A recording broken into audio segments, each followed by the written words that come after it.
Janaína Pascoal foi a convidada dessa semana no programa Roda Viva.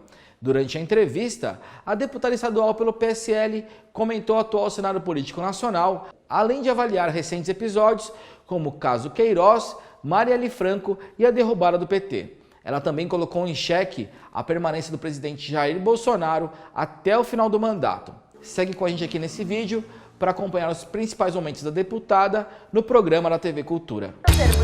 Primeiro começa com o professor Antônio de grandes proporções.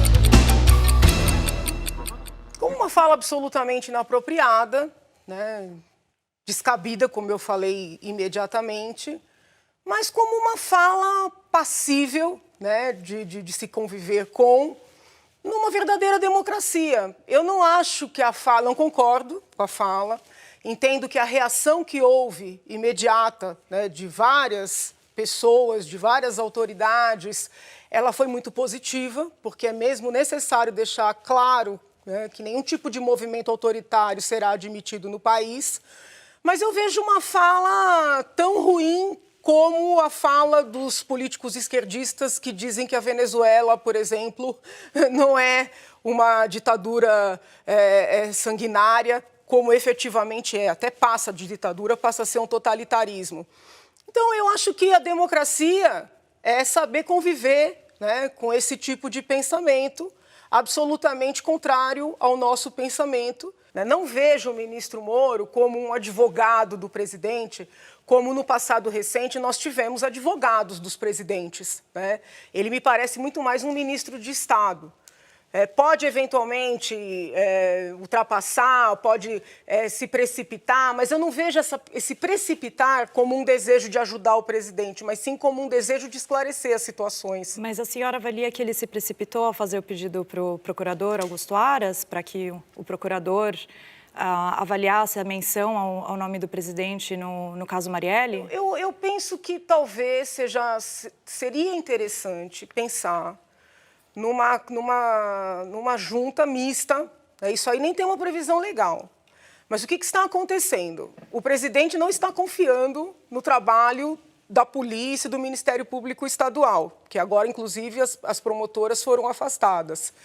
E também a família não quer a federalização do caso. Talvez fosse o caso de termos aí um acompanhamento, um grupo, porque eu também estou preocupada com o caso.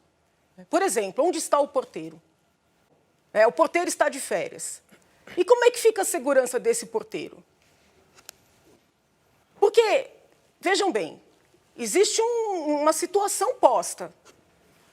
Pode ser que tenha havido um equívoco, pode ser que o porteiro não tenha dito aquilo, pode ser que alguém tenha mandado o porteiro dizer aquilo, pode ser que haja forças em torno dessa situação, né?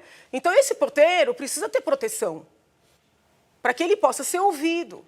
Porque nós não temos só que ouvir do porteiro se ele ligou para a casa do seu Jair, ou se ele ligou para a casa do outro senhor, ou se um homem atendeu, ou quem foi que atendeu. Nós temos que entender também como aconteceu esse depoimento, entendeu? Porque vamos supor que não tenha havido esse telefonema para a casa do seu Jair. Alguém pediu para esse senhor falar isso. Quem pediu? Por que pediu? Quem está encobrindo? Então, é necessário esclarecer. A tese do golpe não é de agora. A tese do golpe foi presente durante o processo inteiro. Tanto é que quando eu estava em audiência no Senado, fiquei 9 horas sendo ouvida no Senado, ali, as parlamentares que lá estavam já falaram em golpe. Não, porque impeachment, se o senhor lembrar, tinham até faixas. Porque impeachment, sem crime é golpe. Eu falei, é verdade, mas aqui tem crime. Tem crime de sobra. O senhor pode pegar a fita e o senhor vai ver que eu não estou mentindo. Então, essa tese do golpe, ela foi gerada, ela foi criada já naquele primeiro momento. Os documentários já foram feitos de maneira pré-ordenada. Enquanto eu estava ali trabalhando, as pessoas estavam filmando, entendeu? Então, assim, essa tese, ela foi construída, ela foi plantada e ela vem sendo regada.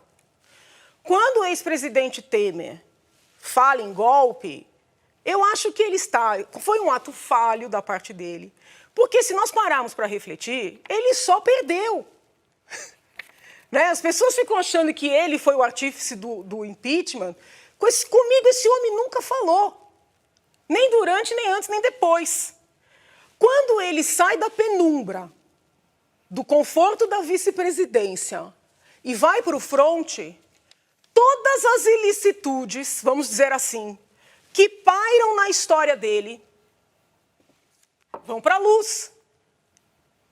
E vem tudo isso que todo mundo sabe que aconteceu. Então, a situação do ex-presidente na vice-presidência era muito mais confortável, porque ele tinha um poder enorme, com o conhecimento que ele tem do legislativo, né? Ele fazia o que ele queria, controlava quem ele bem entendia, sem estar no fronte, entendeu?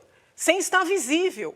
Então, para ele, foi mesmo um golpe. Aliás, o grande ponto positivo desse impeachment foi tirar o PT e, ao mesmo tempo, dar visibilidade para os crimes dos demais.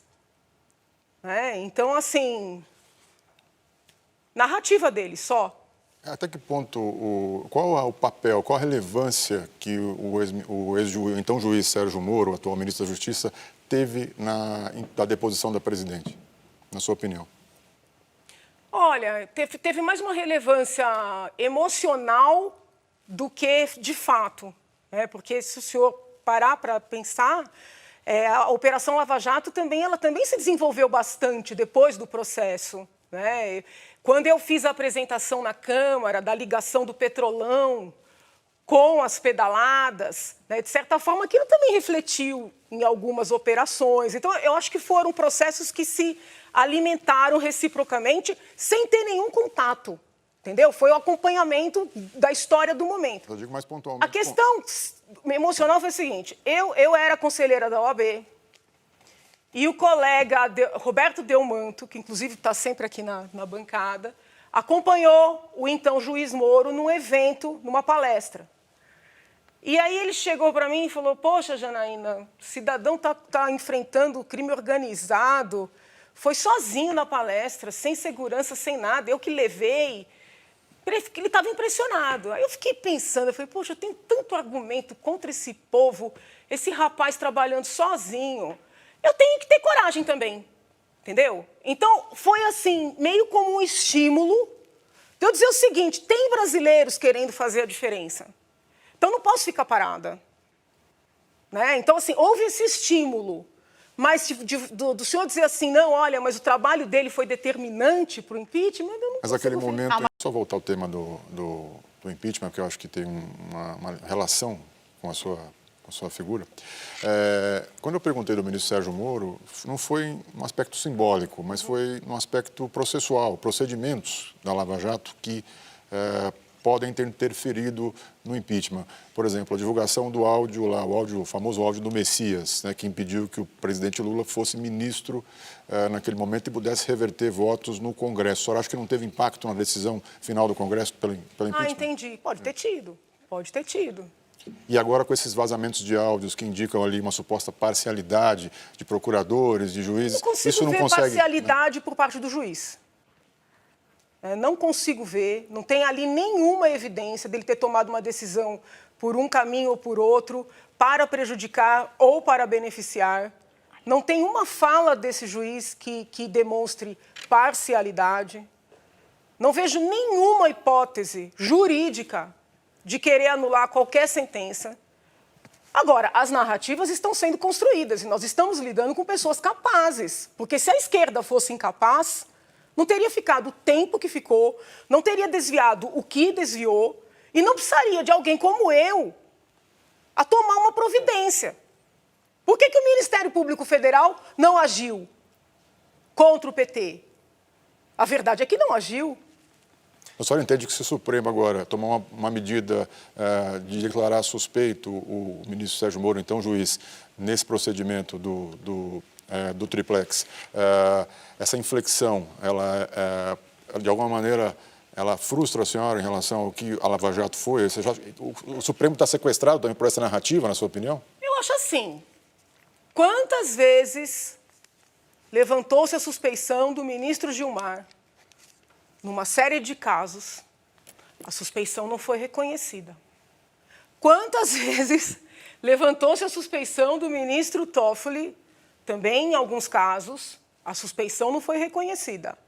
Em comparando as situações dos casos envolvendo os ministros, com parentesco, com amizade, com compadrio, e uma conversa de WhatsApp entre procuradores, eu acho que não dá para comparar.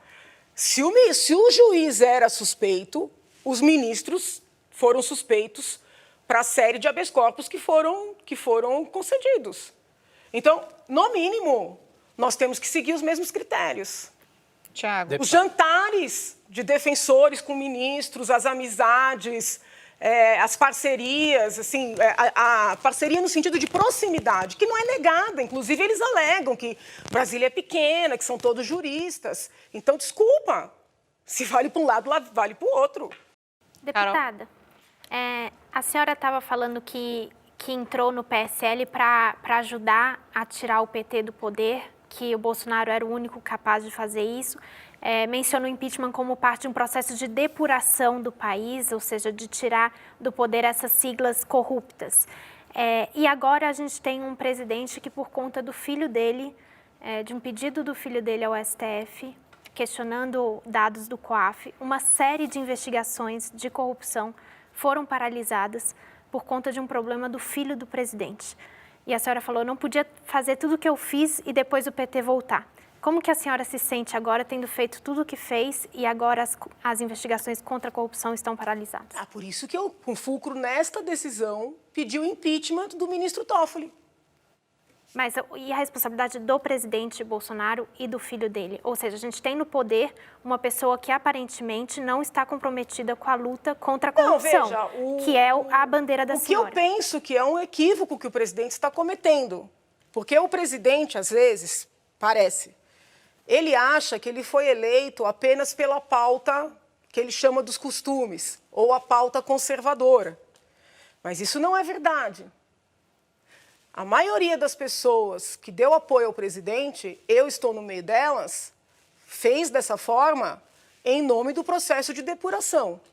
Então, por óbvio, foi um choque depois da eleição, quando vem a história do Queiroz. Foi um choque. Mas até aí as pessoas podem ser investigadas, pode ter uma acusação falsa, pode ter um mal-entendido, pode ter tudo isso. Vamos apurar. Aí vem o pedido para suspender. E não se suspende apenas o do senador, mas de todos que estão em curso. Aí eu falei, bom, tem que fazer alguma coisa. Que instrumento eu tinha? Pedi o impeachment do ministro. A senhora não podia ter pedido explicações ao próprio Flávio Bolsonaro? A senhora teve 2 milhões de votos. A senhora não tem como aconselhar? Instrumento? Não, publicamente, via PSL, acionar dentro do próprio partido. Eu não acredito em partido, Daniela. Mas a senhora não tem... Eu não uso a estrutura partidária para nada. Mas a senhora não tem uma via de conversa com o presidente e seus filhos? Hoje, nenhuma. A senhora não teria como confrontá-los a respeito disso? Eu tenho falado no Twitter, mas assim, pessoalmente, hoje eu não tenho mesmo, não tô... Deputada, eu queria só voltar numa coisa que a senhora falou no primeiro bloco e eu não quis interromper os colegas. A senhora disse, respondendo a Paula Reverbel, que não havia uma preocupação, enfim, porque não sabia se o presidente teria tempo de, digamos assim, instituir de fato esse pensamento que parece às vezes pensamento autoritário, enfim, ou mesmo de ocupar as instituições, como a senhora estava comparando com o PT. Eu queria entender se a senhora acha que há um risco do presidente Jair Bolsonaro não concluir o mandato.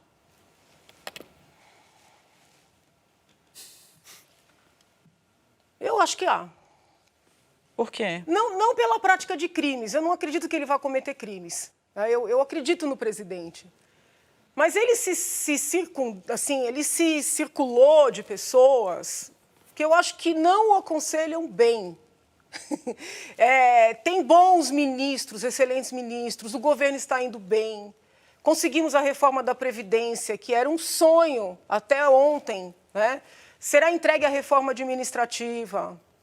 Mas veja, ele já não é uma pessoa querida pelos formadores de opinião. Ele ainda tem muita gente no povo que o apoia e que gosta muito dele. Eu mesma gosto dele como pessoa, entendeu? Eu gosto dele.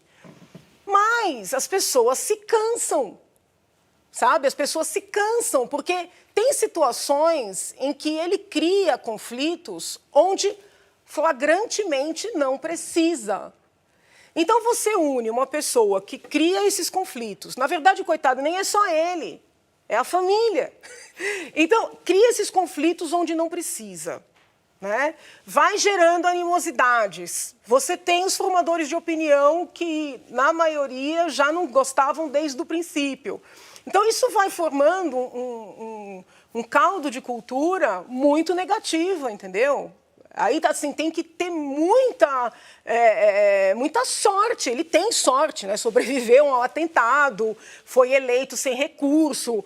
Mas, assim, eu gostaria que eles todos lá, né, que eles colocassem um pouco a mão na consciência e se esforçassem. Então, assim, entendessem o tamanho do papel que hoje eles têm. O presidente não é mais um deputado temático, ele é o presidente da República.